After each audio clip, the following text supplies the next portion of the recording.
Cut, hold it.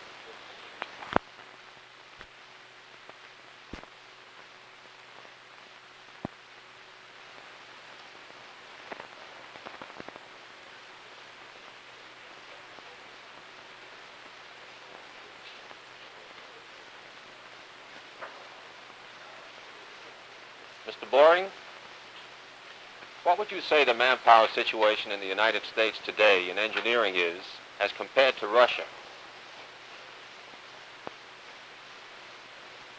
You're bringing up a... Roll.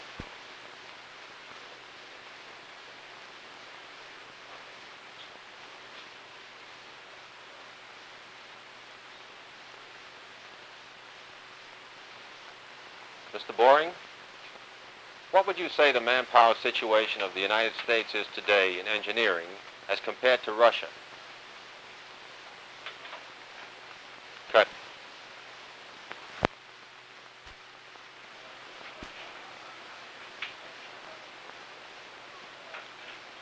The problem of the production of engineers in Russia is one that's causing a great deal of concern among the scientific and technical organizations of this country.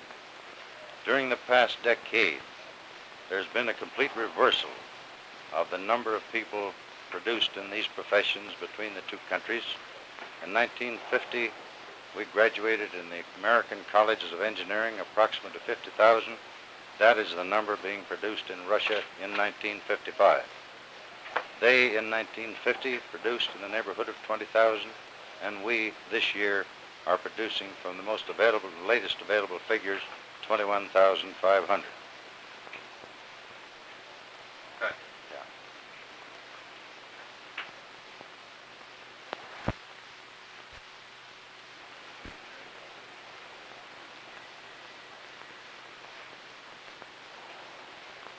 Mr. Boring, what would you say the manpower situation of the United States is today in engineering as compared to Russia?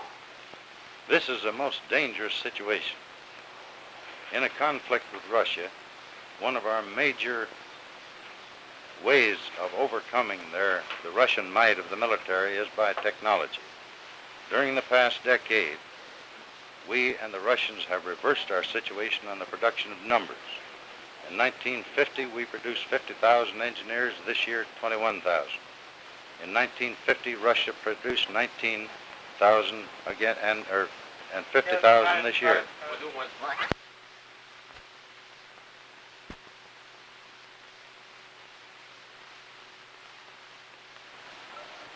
Mr. Boring, what would you say the manpower situation of the United States is today in engineering as compared to Russia? This is a very critical situation. We have almost reversed our positions with the Russians during the past year, where there's a tremendous shortage of engineers in America, and we have factual figures that Russia is producing about 50,000 this year against our 21, a reversal of the situation that we had 10 years ago. Cut. Fine. Very good. Better?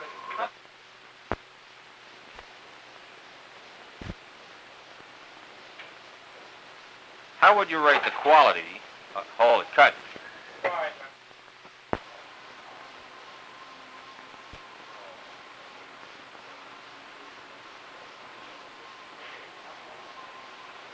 How would you rate the quality of Soviet technical manpower against ours? There is no question but what the quality of the Russian engineer is good. I had the opportunity during this fall of spending a number of weeks in Western Europe.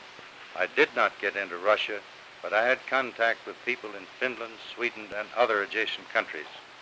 And it's very clear that the Russian pattern of education follows that generally of the Europeans, where in general we find that a typical university graduate in the European colleges is a little better than our master's degree at the age of 22, the same age that we graduate our boys in America.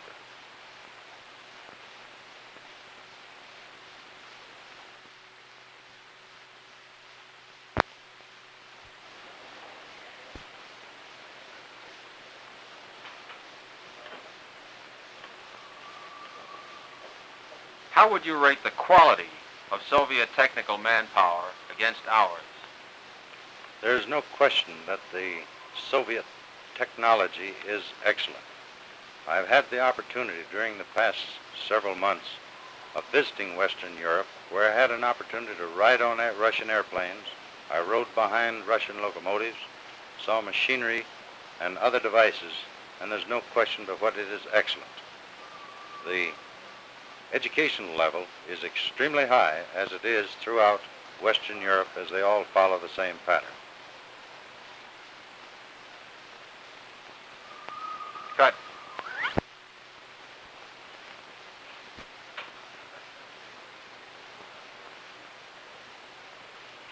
How would you rate the quality of Soviet technical manpower against ours? There's no question but what the Soviet manpower is excellent. One cannot help, as they visit those Western European countries close to the Iron Curtain, which I did during this past fall, where I rode on Russian airplanes, where I rode behind Russian locomotives and saw much machinery. Our friends in Finland, Sweden, Denmark, and other countries that I've visited have made it very clear that the quality of the Russian engineer is excellent. Better? Cut. Good. Okay.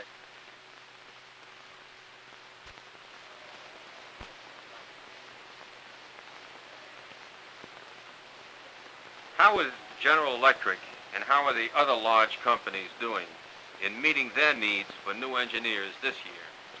They are not meeting the needs this year. They did not meet the needs last year and probably will not next. We're graduating this year slightly over 21,000 young people. A large majority are members of the ROTC and are committed to 2 years of the military service.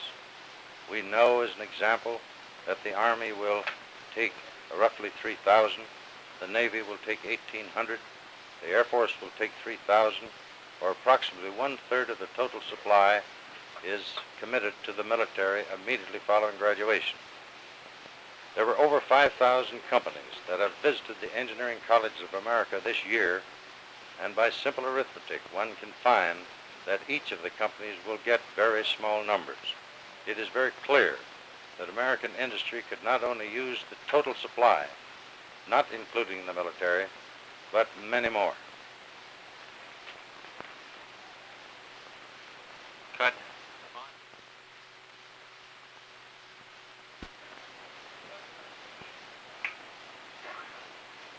How is GE and how are the other large companies doing in meeting their needs for new engineers this year? They are not meeting their needs this year. They did not meet them last year, and they probably will not meet them next year. We are graduating over about 21,000 engineers in the United States this year. There were over 5,000 companies visited the engineering colleges last year and this to recruit manpower. The military services have the call on all of those who are members of the ROTC. It is clear that the Air Force will take 3,000.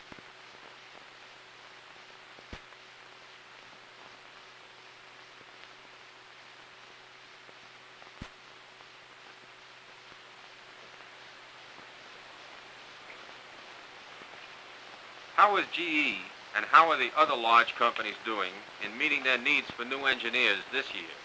They are not meeting their needs. They did not meet them last year and probably will not meet them next. We are graduating approximately 21,000 engineers in the United States during 1955. There were over 5,000 companies visited the schools last year and this and will undoubtedly next. The members of the ROTC in the engineering colleges is very large, and it is clear that the Navy will take 1,800, the Army will take 3,000, and the Air Force will take 3,000. In other words, 1/3 of our total supply are committed to 2 years of military service immediately following graduation.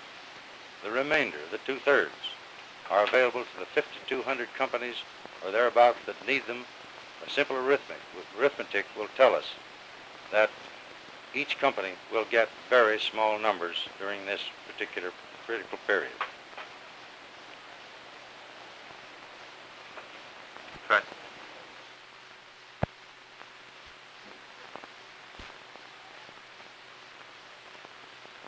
Just what do you need engineers for, primarily, in your plants?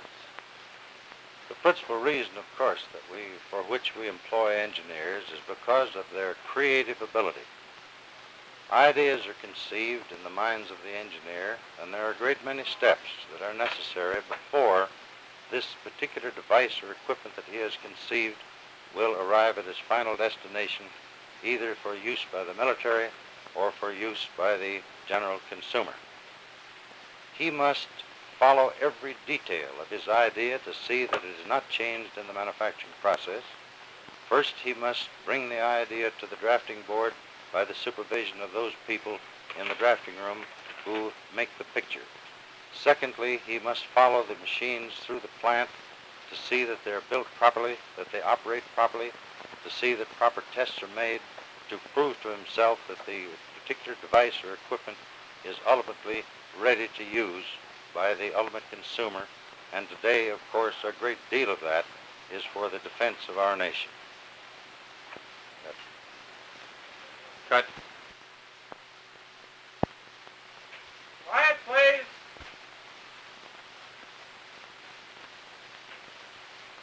Well, have you actually been hampered by a shortage of engineers to date?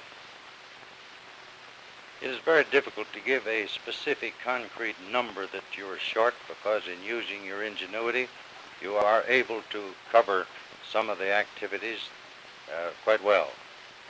However, we have active requests at the moment for over 2,500 from this year. It's impossible to get them. One division alone of our 96 total divisions in the company has a need for 450, and interesting, that is aircraft gas turbines, the jet engine department that is doing all of their work for the military units.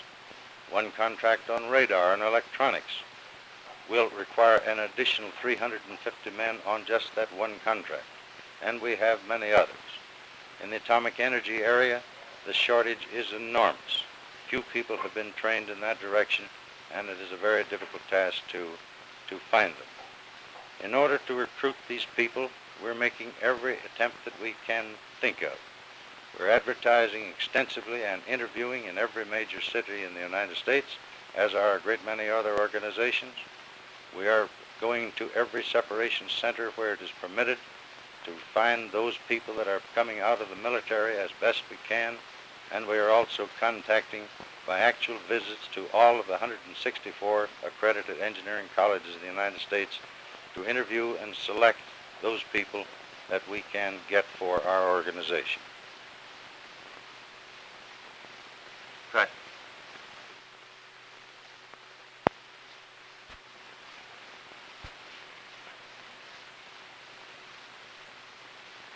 Well, have you actually been hampered by a shortage of engineers to date? Of course we've been hampered. Where we have situations where our jet engine department is an example, who are building aircraft jet engines for the military, we need an additional 400, and it's impossible to get them. One contract in electronics would demand an additional 350, and it's almost impossible to find them. We're recruiting by every means that we know, advertising in every major city in the country, visiting the separation centers where we are permitted from the military units, and also visiting all of the 164 engineering colleges of the country to interview and find those people that we're able to obtain. Cut.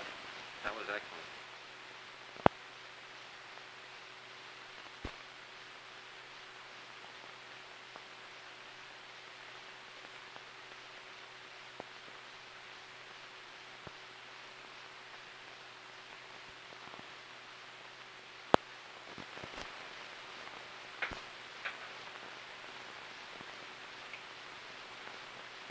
Well, Mr. Boring, how would you account for our failure to produce enough engineers? Well, it wouldn't be well to ask one of our young engineers, Jim Helmick, that question. Jim, come in here, will you? Jim, what do you think? Well, I feel that... Cut, hold it.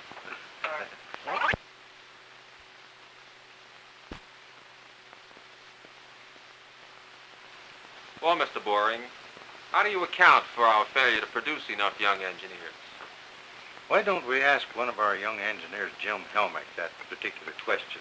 Jim, can you come in? Jim, what do you think? Cut.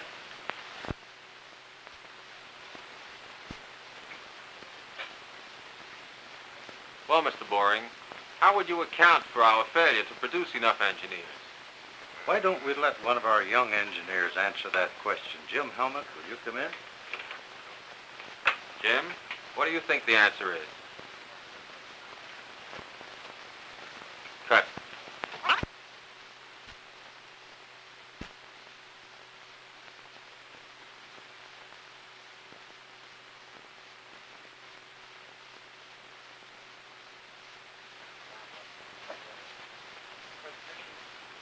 No, we'll talk about the triangle, please. Inland. Inland. Oh, you mean that? That's it, right there. All right, quiet, please. Well, how do you account for our failure to produce enough engineers? Why don't we ask one of our young engineers that particular question? Jim, would you come in? Jim, what do you think the answer is?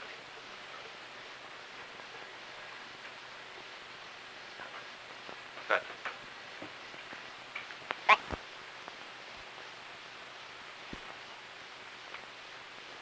How would you account for our failure to produce enough engineers?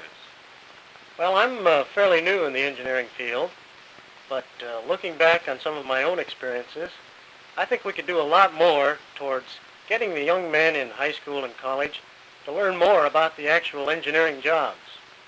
I think too many of these young men feel that an engineer is just a technical machine. And I think if a lot of us graduate engineers would do more work in contacting these young men and telling them more about the actual engineering job, that we could accomplish wonders in getting more of them interested in engineering. Cut.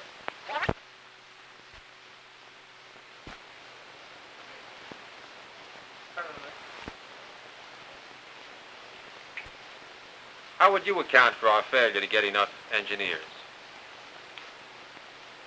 Well, I feel that a lot of the difficulty lies in the fact that most young high school students and college men don't really understand what an engineering job is. They feel that it's too stultifying and that they have to deal too much with the technical aspects of things, when really a good engineer's job involves a tremendous amount of contact with other people in your own organization and many times outside. And because of that, a good engineer has to have a tremendous background in all sorts of things. Even liberal arts subjects are things that most engineers should be very familiar with, because that helps them to deal with people, and that's one of the primary jobs that an engineer has to do. In addition to that, why, he's creating something. He's actually building something for the country, for industry, and it's a very satisfying thought to know that you're contributing in that way. Cut. No good.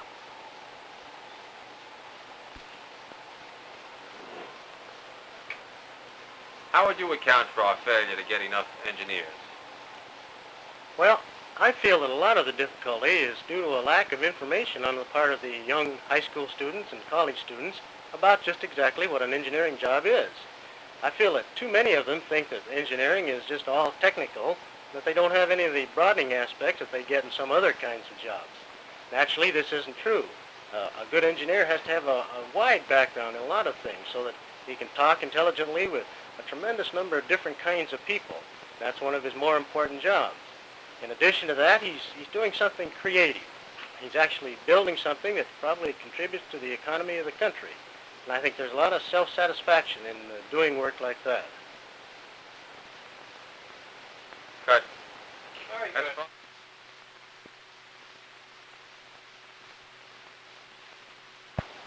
Roll.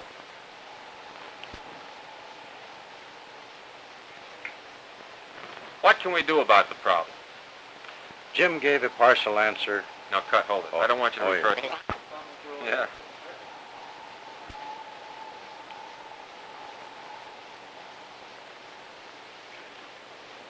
What do you think we can do about the problem? The major point of improving this situation is a question of education of the public, if you will. Surveys recently conducted indicated that less than 20% of our high school students in the United States are taking mathematics beyond arithmetic, less than 14% are taking chemistry, and less than 5% are taking physics.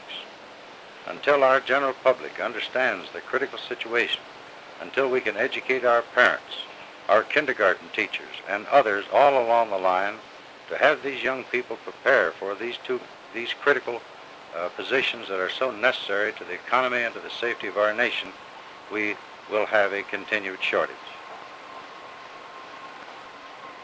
Cut. That was very good, but I'd like...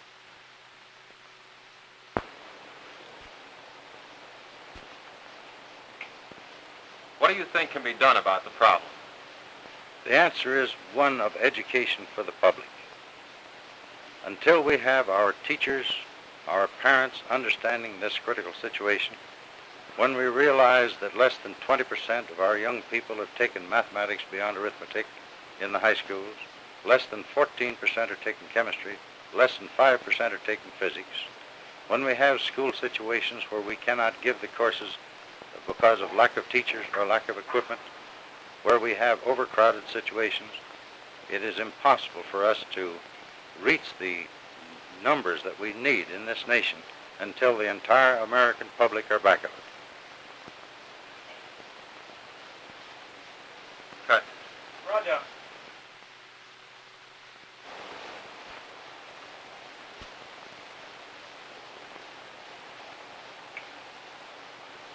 What do you think we can do about this problem? Unfortunately, the only answer is one of education of the general public. Our secondary school situation is bad.